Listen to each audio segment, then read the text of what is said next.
ಇಲ್ಲಿಗೆ ಯಾಕೆ ಕರ್ಕೊಂಡು ಬಂದಿದ್ಯಾ? ನಮ್ಗೆ ಇಲ್ಲೇನು ಕೆಲಸ? ಅಪ್ಪ ತಮಾಷೆ ಸಾಕು.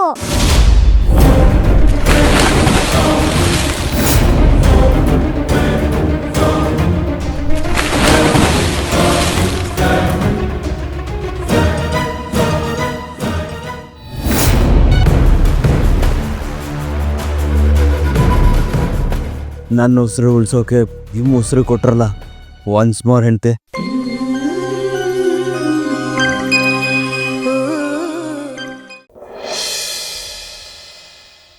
ಶಂಕರ, ನಮ್ಮ ರುದ್ರ ನಿನ್ ತಾವ ಏನೋ ಮಾತಾಡಬೇಕು ಅಂತ ಕೇಳ್ತಿದ್ದ. ಏನ ರುದ್ರಣ್ಣ? ನನ್ನನ್ನು ಕ್ಷಮಿಸ್ಬಿಡ್ಲ. ಹೇಳ್ತೀನ ನಿನ್ನ ಮನ್ಸನ್ನ ಏನು ಅಂತ ಅರ್ಥ ಮಾಡ್ಕೊಳ್ದೆಯಾ? ನಿಂಗೆ ಭಾರಿ ನೋವು ಕೊಟ್ಬಿಟ್ಟಿದ್ದೀನಿ ಕಣ್ಲ. ದಯವಿಟ್ಟು ನಾನು ಕ್ಷಮಿಸ್ಬಿಡ್ಲ ತಮ್ಮಣ್ಣ. ಬಿಡ್ಲ ಆಯ್ತು. ಯಪ್ಪ ಮಗ ಇಬ್ರು ಸೇರ್ಕೊಂಡು ಏನ್ ಪ್ಲಾನ್ ಹಾಕೊಂಡಿದ್ದಾರೋ ಏನು. ನೀನು ಅದ್ಗೆ ಒಳ್ಳೆ ಗಂಡ ಆಗಿ ಅವ್ರನ್ನ ಸಂದಾಗ ನೋಡ್ಕೋಬೇಕು. ಸುನಂದುನ ನನ್ನ ಪಿರಾಣ ನೋಡ್ಕೊಂಡೇನು. ಕೊಡು ಬಾಸ್ಗೆ.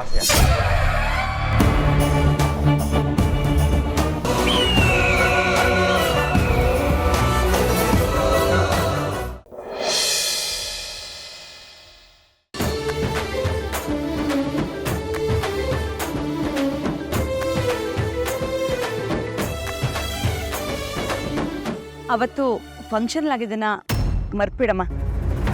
ಏನ್ ಬೈಗ್ರಿ ಇದು? ನಿನಗೆ ಅಂತ ಬಂಗಾರದ ಬಳೆಗಳು.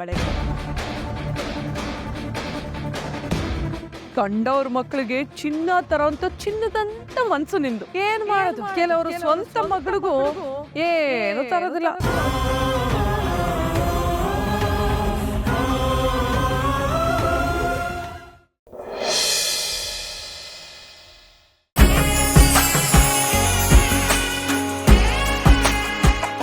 ಏನಮ್ಮ ದೇವ್ರ ಮನೆ ಡೆಕೋರೇಟ್ ಮಾಡಿದ್ಯಾ?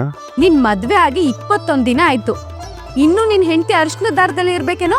ಅಕ್ಕ, ಅರ್ಜೆಂಟಾಗಿ ಬಂದಿಲ್ಲ, ಏನು ವಿಷಯ? ತಾಳಿ ಶಾಸ್ತ್ರ ಕಣೋ. ಸೊ ಇವಾಗ ಅಜಿತ್ ಮತ್ತೆ ತಾಳಿ ಕಟ್ಬೇಕಾ?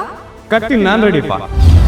ಅಮ್ಮ ನೀನೆಲ್ಲ ರೆಡಿ ಮಾಡ್ಕೊ, ನಾನು ಹೋಗಿ ನನ್ನ ಮುದ್ದು ಭೂಮಿನ ಕರ್ಕೊಂಬಂದ್ಬಿಡ್ತೀನಿ.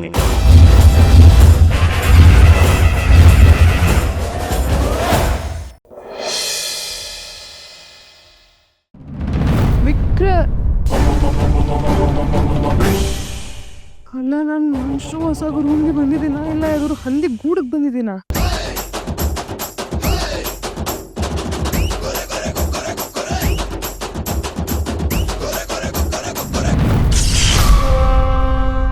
ವಿಕ್ರಮ್ ಅಮ್ಮ ಇರಬೇಕು. ಅದು ಯಾವ ಕಾರಣದಿಂದ ನೀವು ವಿಕ್ರಮಿಂದ ದೂರ ಆದರೂ ನನಗೆ ಗೊತ್ತಿಲ್ಲ. ಆ ಕಾರಣ ಏನೇ ಆಗಿರಲಿ, ನೀವು ವಿಕ್ರಮ್ ಮತ್ತೆ ಒಂದಾಗಬೇಕು. ನೀವೇನಾದರೂ ಮತ್ತೆ ವಾಪಸ್ ಬಂದರೆ ವಿಕ್ರಮ್ ಒಳ್ಳೆ ಮನುಷ್ಯನಾಗಿ ಬದಲಾಗ್ತಾನೆ. ಆ ನಂಬಿಕೆ ನನಗಿದೆ.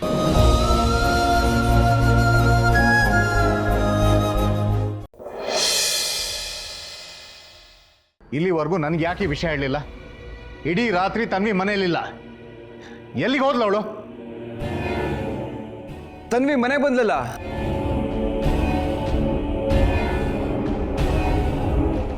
ಏಯ್ ತನ್ವಿ, ರಾತ್ರಿ ಎಲ್ಲ ಎಲ್ಲೇ ಹೋಗಿದ್ದೆ? ಎಷ್ಟು ಟೆನ್ಷನ್ ಆಗಿತ್ತು ಗೊತ್ತಾ ನಮಗೆಲ್ಲ? ಅದು ದೊಡ್ಡಮ್ಮ ಮರ ರಾತ್ರಿ ಹೇಳೆ